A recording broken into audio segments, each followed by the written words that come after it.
The night before the college application deadline, our close friends group chat exploded. Holy crap! Willow changed her application. Weren't you and George planning to apply to the Capital Academy of Fine Arts together? Someone tagged Willow. On the other end, Willow's voice came through, lazy, like she'd just woken up, mixed with the background noise of a game. Oh, you mean George? It's fine. He has my account and password. She paused like she was chewing gum. If he sees I changed it, he'll just follow suit. Think about it. After all these years, do you really think he could live without me? I stared at my phone, fingertips ice cold. The clacking of mechanical keys was jarringly loud in the silent room. I left the group chat without looking at the application system again.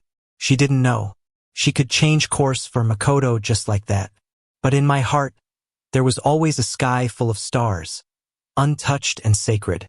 That dream I fought for through countless sleepless nights and reams of paper. It was never just for her. Willow's words in the group chat were like an ice pick driven into my heart. The Capital Academy of Fine Arts.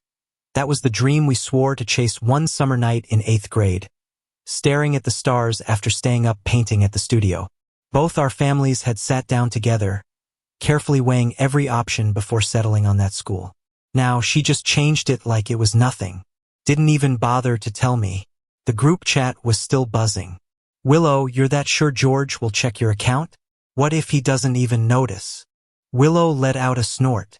A game reward notification chimed in the background. Of course he'll check. I know him too well. He probably checks it 800 times a day, terrified something might go wrong and we end up at different campuses. There was a tired kind of certainty in her tone. Ugh, you guys don't get it. You ever had a simp glued to you since childhood? It's exhausting. Laughter filled the group chat, muted, knowing. Another friend chimed in. Even if he finds out, are you that sure George will change his application last minute? That's risky. Willow's game sounds paused for half a second. Then her voice returned. Annoyed. Sharp. Piss off. Has George ever been away from me for more than 3 days since we were toddlers? If he's not following me to Southern City Art College, where the hell else would he go? The first person who brought it up couldn't take it anymore.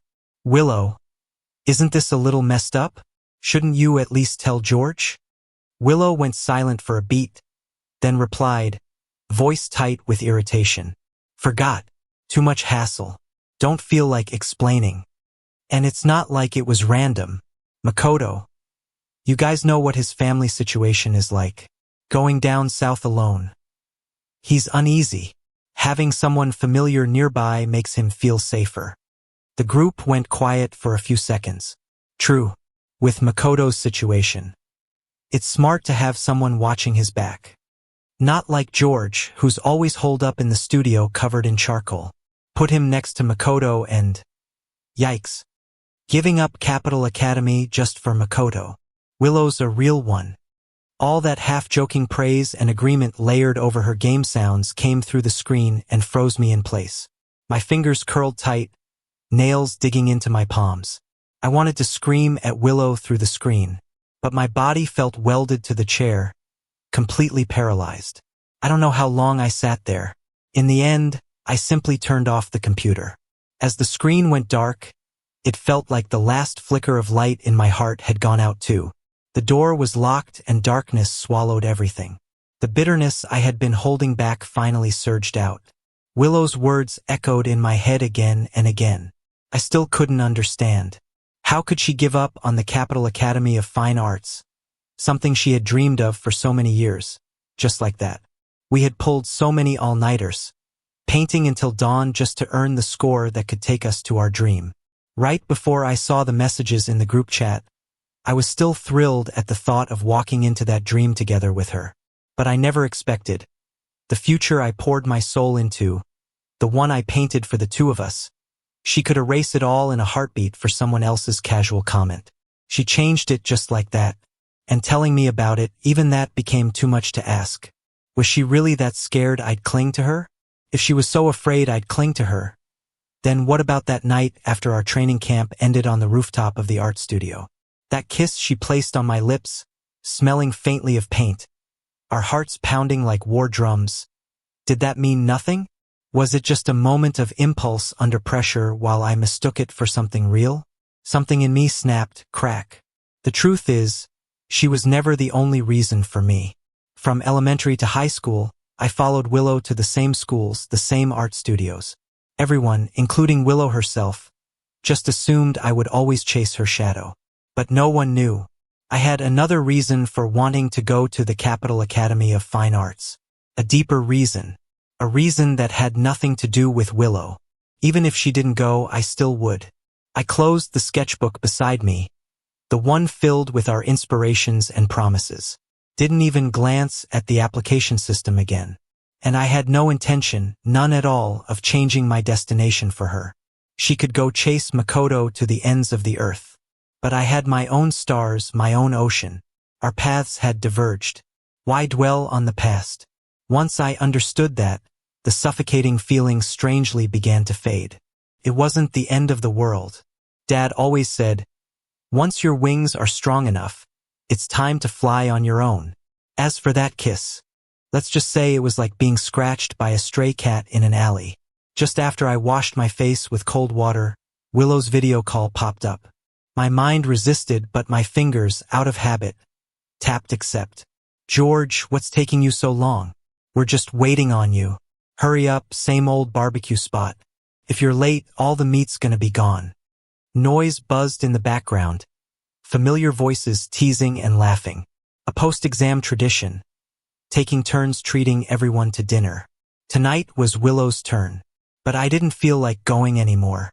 I'm not coming. You guys eat. Before I could finish, a voice, deep and magnetic, deliberately lowered, cut in. Will George refuse to come because he doesn't want to see me at your friend's get-together? Willow hadn't even responded yet when others chimed in right away. Come on, Makoto.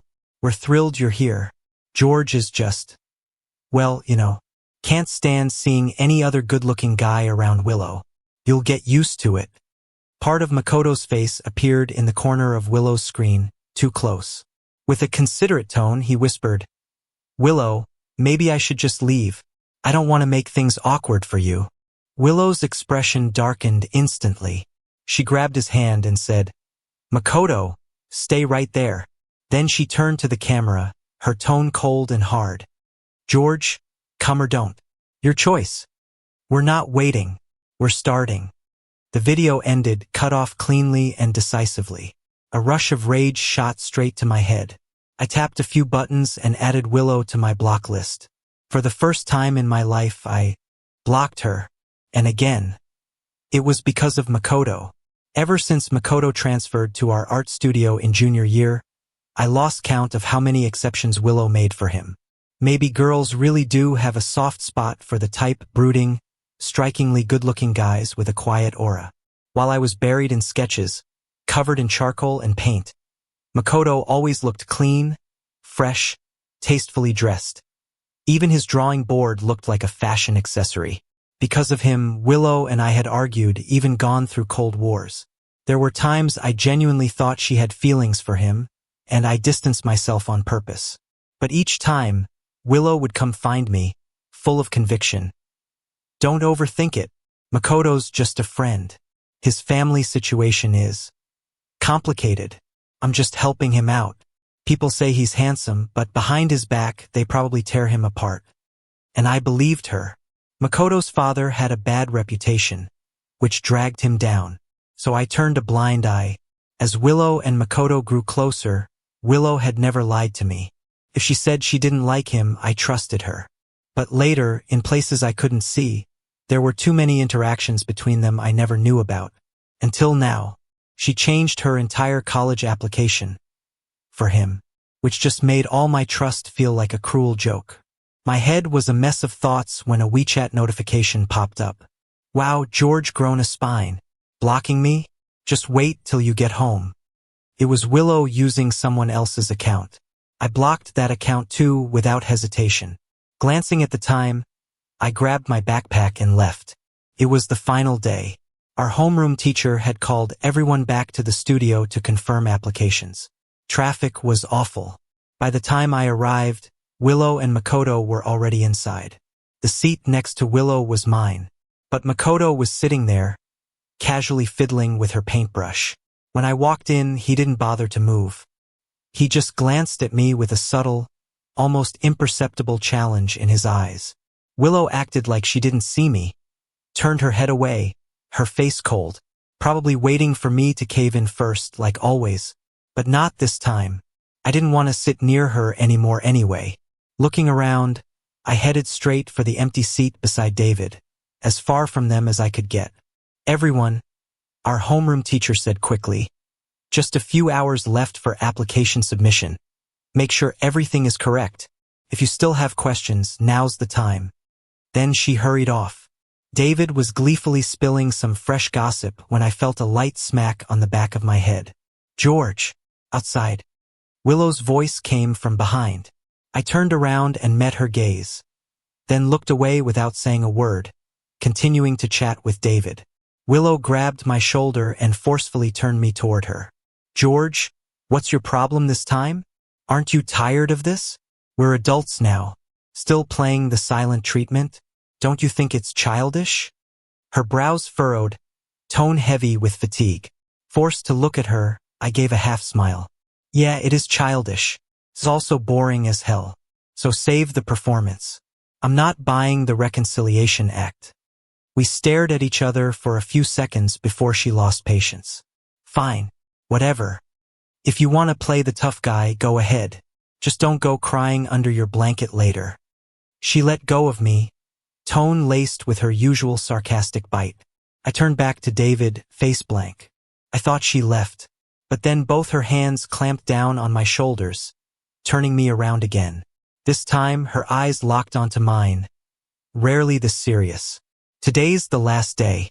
Double-check your application. Okay? Don't screw it up." She looked like she had more to say, but just then, Makoto walked over with a tablet in hand. "Willow, I think there's a small issue with my submission. Can you take a look?" Willow nodded. Before leaving, out of pure habit, like countless times before, she reached out to ruffle my hair. I turned my head and dodged. Her hand froze mid-air. Her gaze darkened slightly, but she still added, "Remember to go to the computer lab. Check everything one last time.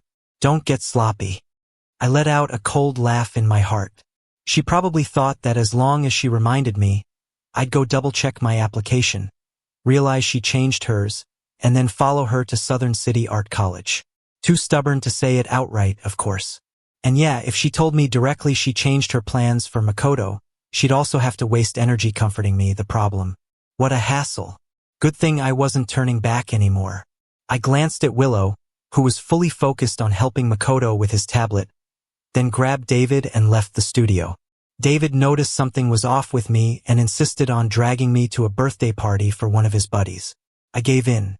After dinner, they pulled me along to a newly opened motorcycle-themed bar. Turned out Willow's group was there too. There were quite a few mutual friends, and before long we ended up in the same large private booth. Willow's expression stiffened a little when she saw me, but she didn't say a word, didn't even say hi. I treated her like air. On the way to the restroom, I overheard her talking to one of her girlfriends around a corner. The girl was trying to talk some sense into her. "Willow, maybe just be straight with George, yeah?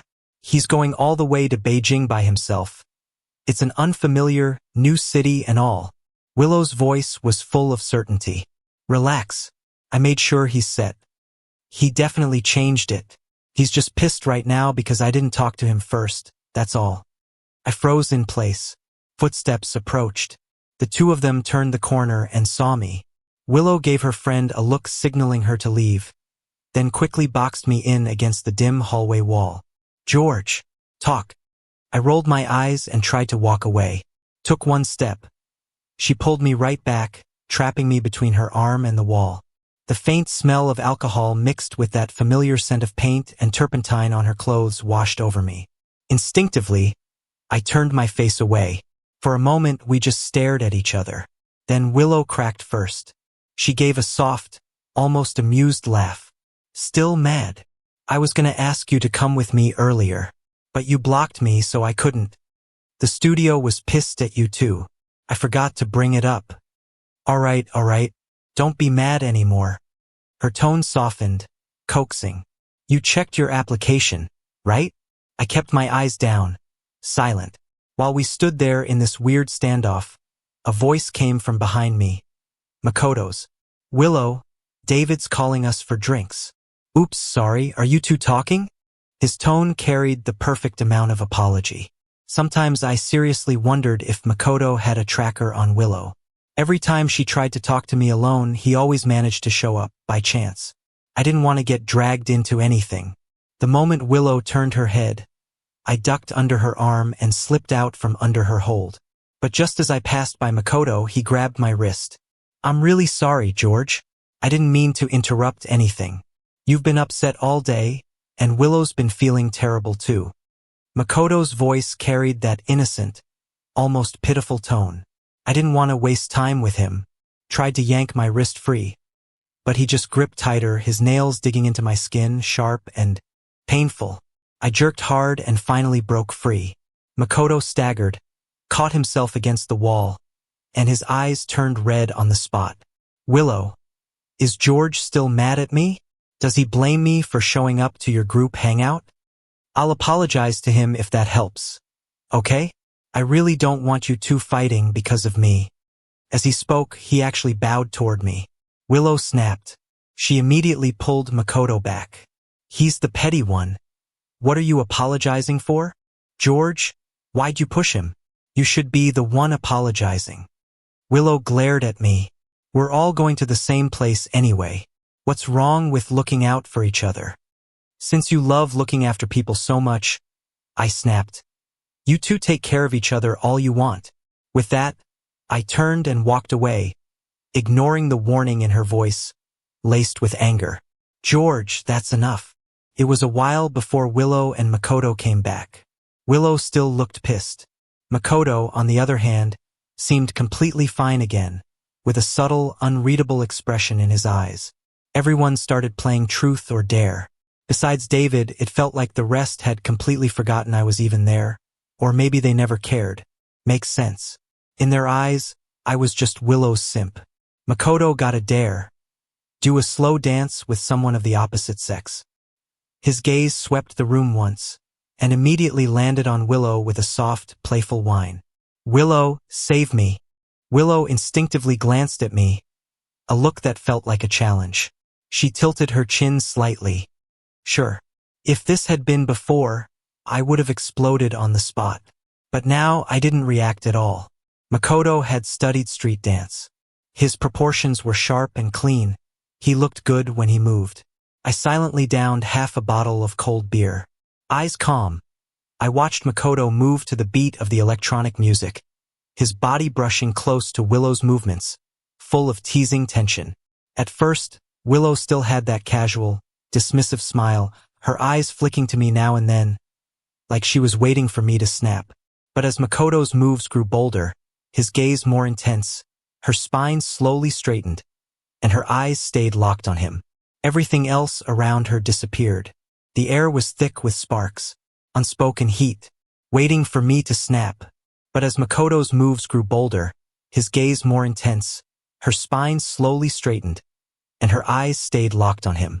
Everything else around her disappeared. The air was thick with sparks, unspoken heat.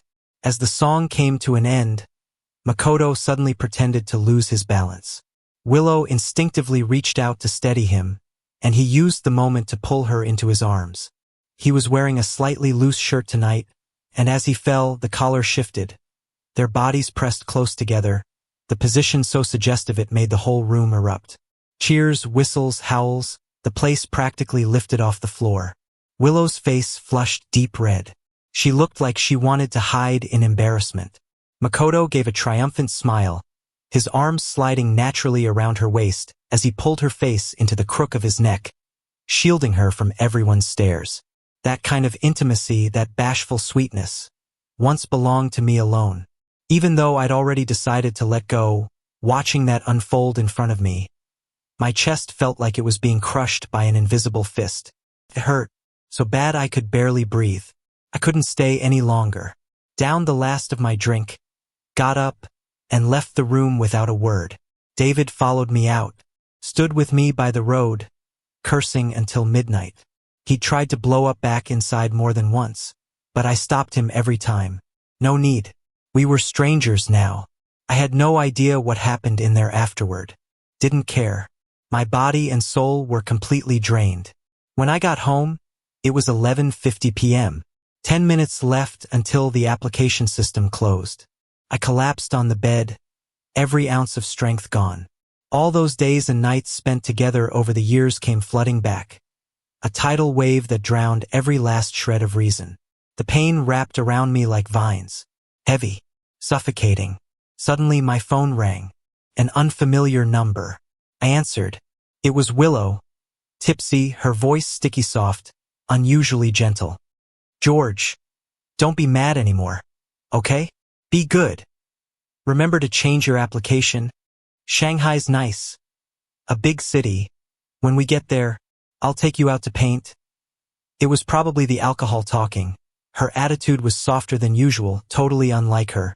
When we used to fight, even if she was the one to back down first, she always carried a hint of threat. George, keep this up and I'm not going with you to that art exhibition next time.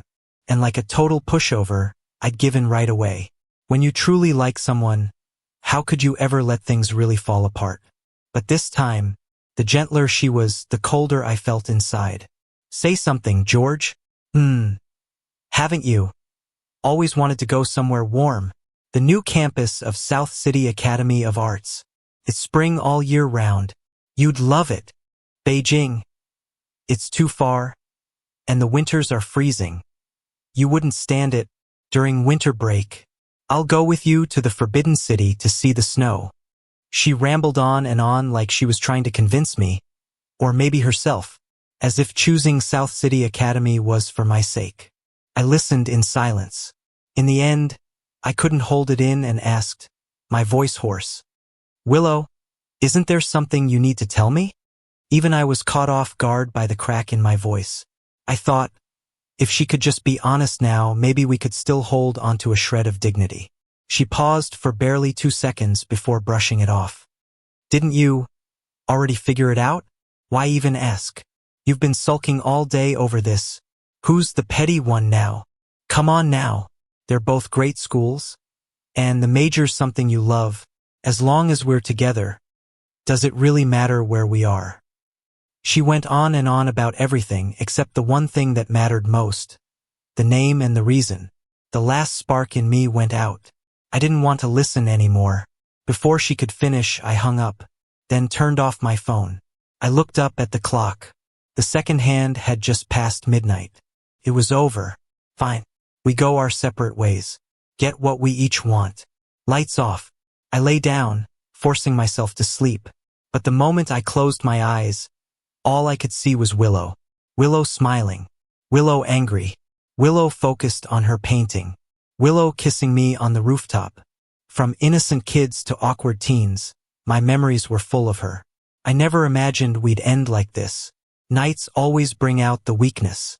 The strength I had during the day crumbled into nothing. Tears soaked the pillow without a sound. I don't know when I fell asleep.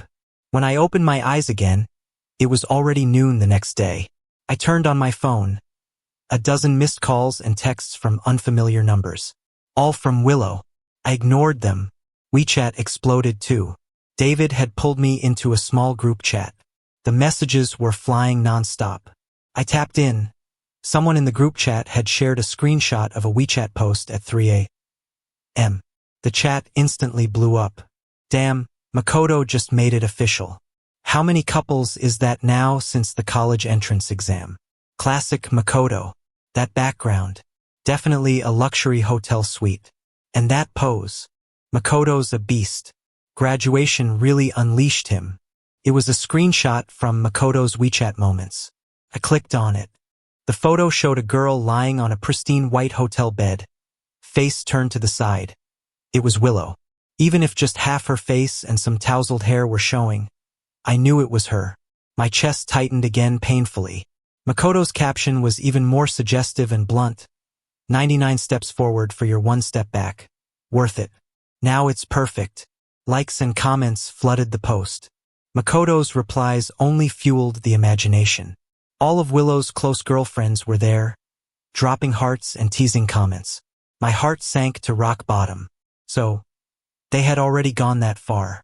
So last night, while she was softening me up with sweet words, she was in bed with someone else.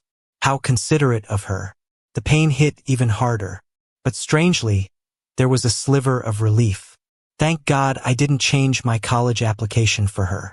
If I had, I'd be the biggest joke of all. I shut off the screen, forcing my mind to go blank. The doorbell rang. I opened the door. Willow was standing there, dark circles under her eyes, a paper bag from my favorite traditional pastry shop in her hand. I stood in the doorway, blocking her from coming in. But she slipped past me sideways like she always did, heading straight for the living room. She set the pastries down and instinctively reached to ruffle my hair. I turned my head to avoid it.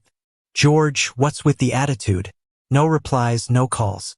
What, you want me to actually go on the trip without you and then you come crying after me? She said it in her usual teasing tone, opening the pastry box and pushing the delicacies toward me. Come on, don't be mad. I waited in line for half an hour to get these. Eat up, I know you've been craving them. Then we'll decide where to go for summer break. Tibet? Or the beach? I didn't move. She picked one up and tried to feed me. I stepped back. She sighed. All right, Your Highness. I'll leave it here. Didn't you always say you wanted to see the murals in the Gobi? Summer's long enough, we've got time. I called David and the others. We'll rent 2 vans.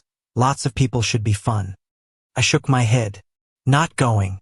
Please leave. I've got plans later. Willow froze, frowning. Why not? You've been talking about it for years. You're really skipping it just to prove a point? She put down the pastry and reached for my arm. As I tried to dodge, she snatched my phone with her other hand. Stop it already, will you? I've got a hangover from last night and still dragged myself over here to make peace. I'm exhausted. I snapped. No one asked you to come. I don't need your peace offering. Willow frowned deeper. Then tell me, why won't you go? I looked at her, feeling absurd, and said, if you really wanted to plan it with me, you wouldn't have picked the people and route first, then come here acting like it's my choice. Besides, me not going is probably what you want anyway. Makoto will be there, right? Why drag me along just to be a third wheel? Willow took a deep breath. That was her patience snapping. Yes, Makoto's going. He's been dying to see Dunhuang too. But it's not just him. Shouting's boyfriend is going too. Can you stop obsessing over Makoto already? What did he ever do to you? His family hasn't taken a proper vacation in years. He saved up for this trip himself. So what if he tags along? Dunhuang's huge. You think it can't handle one more person? She was clearly irritated, words tumbling out with no filter. I laughed bitterly and nodded. Fine. Go with whoever you want. I'm not going. Willow's temper flared. George, I'm giving you a way out here. Keep this up and it's just pathetic. I already booked your ticket. Tomorrow morning.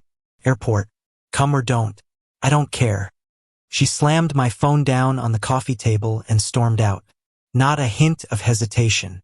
I followed her to the door, closed it the second she stepped out. Willow was fuming. Just before the door shut completely, she snapped. With that temper of yours, good luck surviving in the South with your roommates. The door shut, cutting everything off. Back in the living room, I picked up that delicate box of pastries, box and all, and tossed it straight into the trash. Who needed it? Who wanted to be stuck between her and Makoto like a background prop? Even that belated peace offering of hers, laced with a sense of condescension, felt laughably insulting. I sat down on the couch. The more I thought about it, the more suffocated I felt. To shake off the shadow she'd left over me, I decided to get away for a while. They say it takes 21 days to build a habit. Then maybe it takes 21 days to break one too. Mom didn't feel comfortable with me going too far alone, so she only agreed to let me stay at Uncle's place in Sea City for a bit. Anyway, I'd already submitted my college application. Nothing tying me down anymore. I packed lightly and booked a flight to Sea City that evening. By 9 p.m., I was already sitting on my uncle's rooftop, sea breeze in my face, chewing on freshly grilled squid. The salty wind mixed with the smoky aroma of the squid. It actually lifted my mood a little. On a whim, I posted a WeChat moment. Sea breeze plus grilled squid equals perfection. David and the guys immediately howled in the comments, begging for a bite. The next morning, I was woken up by my loudmouth cousin. Sunlight blasted through the window. Bro, phone. It's for you, they called my phone. That girl, Willow. He handed the phone over. I groggily took it, of course. It was Willow. George, everyone's here. We're just waiting on you. Boarding in 30 minutes. Where are you? You blocked me again. Your mom said you're with your cousin in Sea City. Since when is your cousin here? She sounded rushed and frazzled. I fully woke up and replied flatly, No, not messing with you. I'm in Sea City, at my uncle's place. Willow snapped, irritated. Cut it out. If you leave now, you can still make it. I already told you. I'm not going with you. There was a pause on the other end. Then a lowered female voice beside her said, Willow, I think he really is in Sea City. Check his WeChat post from last night. Oh right, she couldn't see my WeChat anymore. Now do you believe me? I asked. It sounded like she was fuming on the other end. After a long silence, she forced out, George, don't regret this. Of course I regretted it. I regretted not coming to Sea City sooner. The exhaustion built up over the past year of senior high was completely washed away by the blue skies, ocean breeze, fresh seafood, and cold beer over the past few days. When my uncle found out what happened between me and Willow, he was furious. Every day he talked about taking me to car mod shops and dragging me out to meet new people. Sea City during off-season travel was almost unreal in how relaxing it was. Crab fishing at low tide, casting lines off the pier, hiking Laushan, sketching in the old town, chasing sunsets in Badagwan. Every day ended with me crashing into bed, too tired to think about any of the mess I'd left behind. Willow and the others seemed to be having a good time too. Photos from their trip popped up now and then in our small friend group chat. I'd been deliberately ignoring them. One day, while waiting for my uncle's car to finish getting serviced, I finally had a moment of peace and absent-mindedly tapped one open. They had gone to quite a few places, the Gobi Desert, ancient cave murals. The photos radiated youthful energy. In group shots, I saw tons of two-person photos of Willow and Makoto, always centered in Makoto's 9-photo WeChat grids, impossible to miss. In the vast desert landscape in front of the majestic murals of the Mogeo caves, the only figures left behind were Willow and Makoto. Each of those places had once been dreams I'd planned to share with her. Now, seeing them without me, my heart pricked with a subtle but sharp pain. The sceneries we promised to see together ended up with someone else in the picture. Turns out no one's really irreplaceable. My cousin leaned over, noticed what I was looking at, and scoffed. Dude, it's just a couple of show-off pics. Who can't look good in photos? The guys I know from the car scene, they know how to take real cool shots. I told you, bro, you used to be way too low-key, always buried in art. Just level up a little. Once you get to college, you'll blow all those art kids away.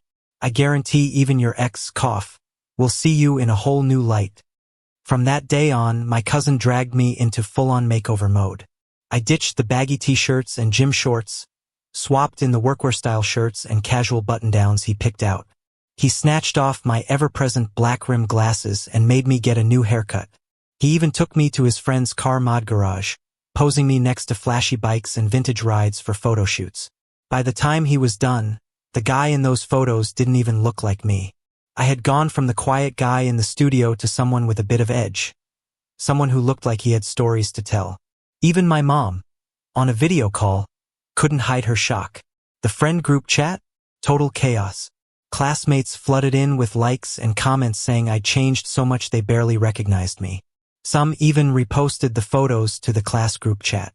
Seeing all those Dom and George looks astonished face made me a bit embarrassed. I replied modestly in the group. All credit goes to my cousin. He knows his angles. Right then, a comment popped up from one of Makoto's friends. Nice Photoshop skills, George. Mind teaching me sometime? The group went quiet for a second. David wasn't having it. He immediately dropped the original photo I'd sent him.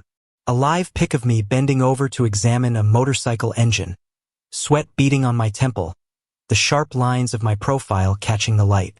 The chat exploded. Holy! The original hits even harder. George's vibe is unreal. Dude's been hiding under that school uniform all along. Straight up artistic tough guy aesthetic. We all knew George could draw, but no one expected this face game too. The one throwing shade earlier vanished. Another of Makoto's friends grumbled sourly.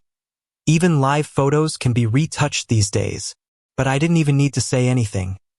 Plenty of people in the group clapped back for me. Willow and Makoto never said a word in the chat. But from that day forward, Willow's WeChat moments stopped updating. Not long after, I received my official admission letter from the Capital Academy of Fine Arts, Department of Design. My fingers trembled as I held the envelope. Years of dedication finally paid off. Then Mom called. Her voice was choked with tears. Grandpa had suffered a sudden heart attack. He was in the ICU. I needed to get back to Beijing. Immediately. The next day, I landed in the capital in a hurry. As fate would have it, right when I was picking up my luggage, I ran headfirst into Willow and her group, apparently returning from their trip earlier than planned. They were supposed to be gone for a whole month. I had no idea why they cut it short. The moment our eyes met, the shock on Willow's face was unmistakable. Even Makoto looked caught off guard. After a few seconds of awkward silence, I started pulling my suitcase to leave. Willow snapped out of it and she quickly walked over. George, you're back today too? The surprise and something like amazement in her eyes was hard to hide. She blurted out, I almost didn't recognize you just now. You look really good. Thanks, I replied coolly, keeping my tone distant. It was the first time we'd gone more than a week without seeing each other. But right now, I could finally feel it deep down. Without her, the world didn't fall apart. I had no interest in small talk. I sped up, dragging my suitcase toward the arrival exit. My mom was already waiting for me. I walked straight to her. Just as she took the suitcase from my hand, I heard Willow calling out behind me. She had actually followed me. George, why are you walking so fast? She greeted my mom politely. Hi, Auntie. Then she turned back to me with a tone that tried to sound familiar and casual. You got your acceptance letter, right? My parents insisted I come back to throw a celebration banquet. Oh, and didn't we say before that our families would host one together? My parents already booked the venue. My mom didn't answer right away. She glanced at my stiff expression, then replied tactfully, Willow, our George won't be having a graduation banquet. My company's been hectic, and his grandfather just got hospitalized. We really can't manage anything else right now. Once things settle down at home, we'll just have a quiet dinner as a family to celebrate. Please thank your parents for their kind offer. My mom's explanation was more than reasonable. She only knew that Willow and I had had a falling out, and that Willow had even changed her college plans. Though I hadn't told her the full story, she was clearly unimpressed by Willow's reckless attitude toward her own future. Willow touched her nose awkwardly, then asked about my grandfather's condition. Mom gave a vague response and gently turned down Willow's offer to give us a ride home. Then she hurried off with me. I stayed by my grandfather's side at the hospital for a few days. The doctor said his condition had stabilized, but he'd need a long period of rest. Since my mom couldn't take time off work and my aunt wasn't in good health, I volunteered to stay in Beijing and take care of Grandpa until school started. It was summer break anyway. This was my chance to do something for the family. That very day, I moved into the hospital's companion room. Naturally, I missed Willow's graduation banquet. Even if I had been in town, I still wouldn't have gone. The night of Willow's graduation banquet didn't seem to go smoothly. She kept calling me from different numbers again and again. At first, she just asked, "Where are you?" But soon she realized I wasn't running late. I wasn't coming at all. That's when she lost it. Even her mom noticed something was off and called to feel me out. "George, what's going on between you and Willow? You came back from the seaside and didn't even stop by our place. Have you grown distant from Auntie too? When you're back, I'll give her a good talking to for you. Don't stay mad. Okay? After all, you'll both be heading off to college in Shanghai soon. Auntie's already gotten you new art supplies and I'm not upset. Thank you, Auntie.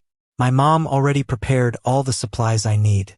We've got some family stuff going on right now. I'm in Beijing. I was still explaining when suddenly the phone was yanked out of her hand. Willow's voice came on, simmering with suppressed rage. George, you've gone too far. On one of the most important days of my life, you just don't show up, and you make up this kind of excuse? We've known each other for how long? 18 years. Not 18 days. Have you fucking forgotten? At that moment, I had just finished helping my grandfather clean up. I was drained physically and mentally. Willow, congratulations. You got what you wanted. There's stuff going on at home. I really can't. Before I could finish, she exploded. Everyone has their limits. How long are you planning to keep sulking? I've given you so many chances to walk back from this. Do you know how exhausting this is for me? I couldn't even enjoy the trip. So what now? You're gonna stay mad all the way until registration day? Who's gonna help you carry all that luggage and your stupid art supplies then? I replied coldly, I won't need you. But in my mind, I remembered that in the Capital Academy's freshman group chat, several enthusiastic upperclassmen had already offered to help out on move-in day. Even without Willow, I'd be just fine. I hung up as she stood there, stunned into silence. Moments later, a text from an unfamiliar number popped up. George, I dare you. Don't come running to me once school starts. When someone else starts chasing me and I say yes, you'll be the one crying alone. I was speechless, pulled out my phone, deleted Willow from my contacts, and blocked her. After that, I focused entirely on taking care of Grandpa. The school's honors board was posted. I didn't go back to see it. David told me Willow didn't show up either. The next day, her dad reportedly dragged her to one of his company's regional branches to experience real life. After the banquet, for some reason, she even quit the class group chat. I figured, this time the line was truly drawn, and maybe that was for the best. Grandpa's recovery went well. As the semester approached, he was able to walk again and was brought back to Lakeside City to recuperate. I only stayed home for one night. Mom had already packed my luggage in advance. The next day, she personally drove me to Beijing to register for school. I never saw Willow once. College life turned out to be easier than expected. The moment I got out of the car with my luggage and art supplies, enthusiastic upperclassmen showed up and helped me carry everything to the dorm. The guys in my dorm, all from the north, were loud, direct, and surprisingly easy to get along with. There weren't many people in our major, so we bonded quickly. During the first week, they took me all around Kaffa, the 798 art district, and fed me everything at street. All the worries I had about not fitting in disappeared almost instantly. Before military training had even ended and I'd fully settled in, I received a love letter from Anna, a girl in the neighboring sculpture department. And just like that, Willow called again. George, I went to your place yesterday. Wanted to head to campus together. Auntie said you'd already gone to Beijing. But I got to South City Academy of Arts today and couldn't find your name in any of the class rosters. What's going on? Which campus are you at? I couldn't help but feel a laugh building.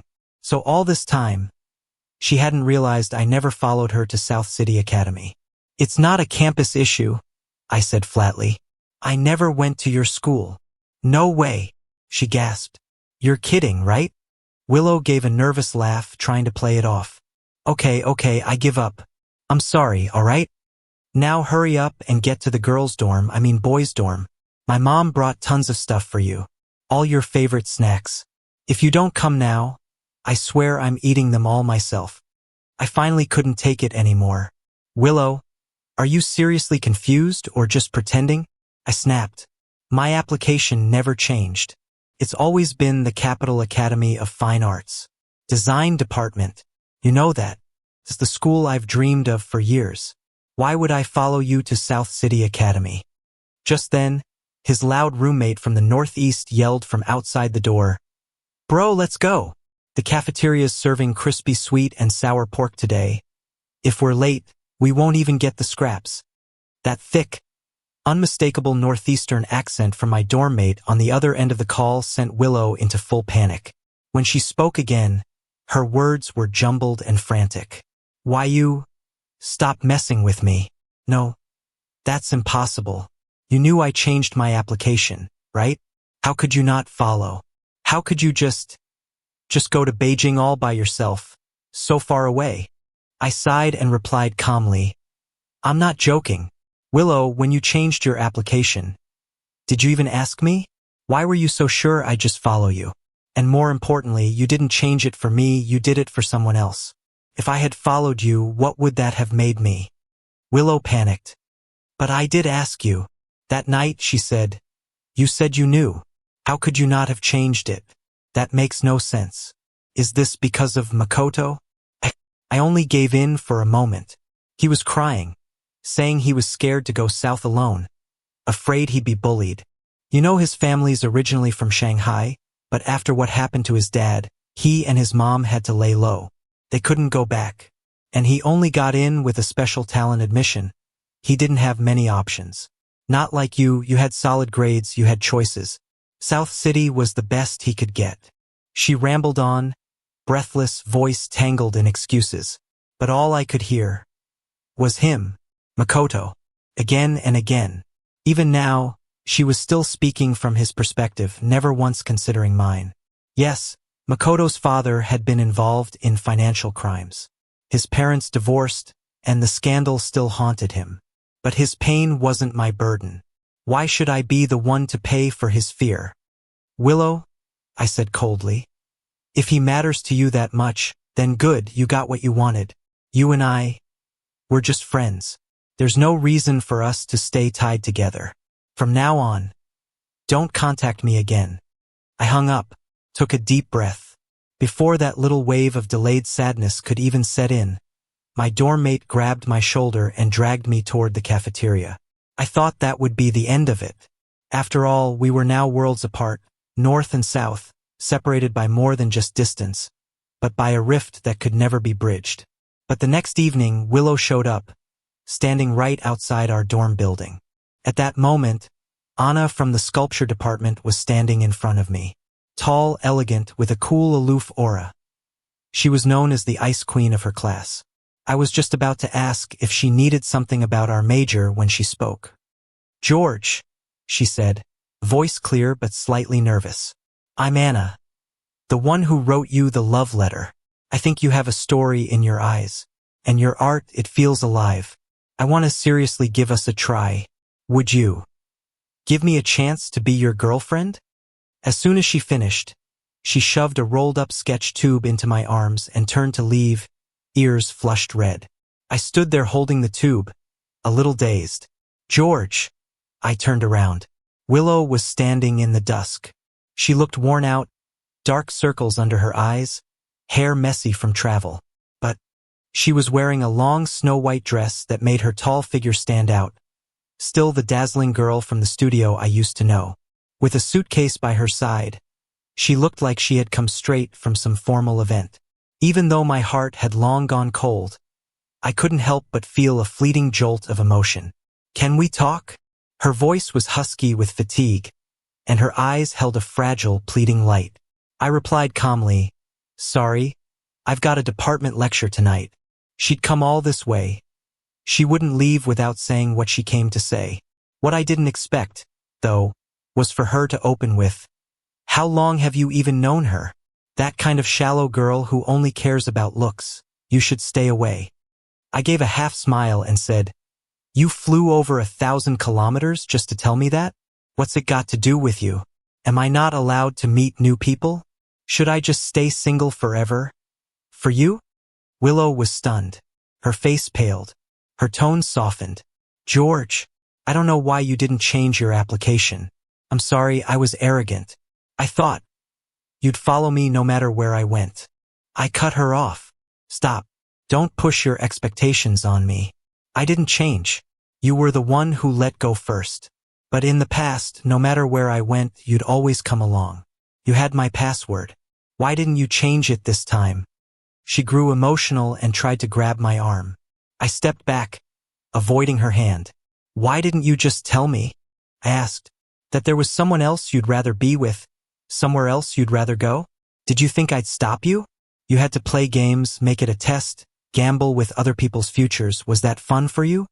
Willow's eyes wavered. No, it's not like that. I was just too confident in us. Don't you remember?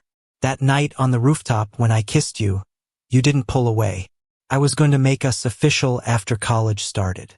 I even thought about what would come after graduation. But you never once asked what I wanted. I cut her off, my voice strained. You don't know me at all. You thought I applied to the Capital Academy of Fine Arts just because you liked it, and I was following your lead. It was never just about you. Did you forget what my dad did? Before he passed, the last project he worked on was the National Center for the Performing Arts. His desk was always stacked with brochures from CAFA. I've asked you so many times, what's so fascinating about architectural blueprints? But you never stopped to think that maybe I wanted to finish the path he couldn't. Willow was completely stunned. Her lips moved, but she couldn't form words. You never told me any of that, she whispered. I gave a small, hollow smile. She had probably never realized that all those casual questions of mine were filled with longing for a dream left behind by my father.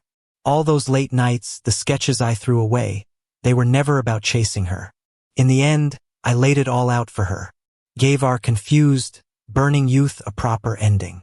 I still remember, after my dad passed, you stayed with me in the studio until sunrise. Your parents were kind to me too. They gave me warmth. But Willow, the moment you gave up on our shared dream, the moment you chose Makoto without hesitation, we were over. That day, after saying what I had to say, I turned and went upstairs. Not long after, a torrential downpour began outside. My roommate came back and told me that the beautiful girl downstairs was still standing in the rain. It was kind of creepy. I didn't go look, nor did I try to persuade her again. Willow stood outside our dorm building the entire night and only left at dawn. I thought she would have gone back to Shanghai. But a few days later, I got a call from her mother, her voice choked with tears. George, could you please just talk to Willow properly? Ever since she came back from Beijing, she's been sick. She has a persistent high fever, refuses to go to the hospital or take any medicine. The fever finally broke, and now she says she wants to drop out and retake the college entrance exam just to come find you in Beijing. My head felt like it was splitting open, but I didn't hesitate for a second. Auntie, that's impossible. I've already started a new life, and I'm not going to stop for her. Please tell her to stop doing these childish things. Otherwise, I'll only look down on her even more. On the other end of the line, I heard the sound of something shattering as it hit the ground. Later, I heard Willow went back to South City Art Academy. Her grandparents personally persuaded her to return. But apparently, she was planning to apply for a graduate program in Beijing. Every holiday, she would fly from Shanghai to Beijing. Sometimes she'd wait downstairs by my dorm. Sometimes she'd linger near our department building. Watching from afar, she'd leave art supplies or snacks I used to like. But I never accepted any of it. During the winter break of sophomore year, I got together with Anna. She was the sculpture major who always stuffed drawing tubes into my hands, cold on the outside but a bit dorky underneath. She didn't know what really touched me were those clumsy but heartfelt sketches of me she stuffed into her drawing tubes. And on that winter day, when I saw Anna holding my hand under the red walls of the Forbidden City in sub-zero Beijing, her breath like fog as she warmed my fingers, I knew Willow was gone from my life for good. Later on, our family moved away from our old city. I rarely heard any news about her after that. After going straight into a PhD program, I joined a top design studio. Anna also gained recognition for her outstanding sculpture work. Sometimes, when I look back on the passion and betrayal of our youth, it truly feels like dust from another lifetime. The future is long. My journey lies among the stars and seas, within the infinite worlds I can build with my own pen. Dawn is coming. Even the longest night will one day break into light.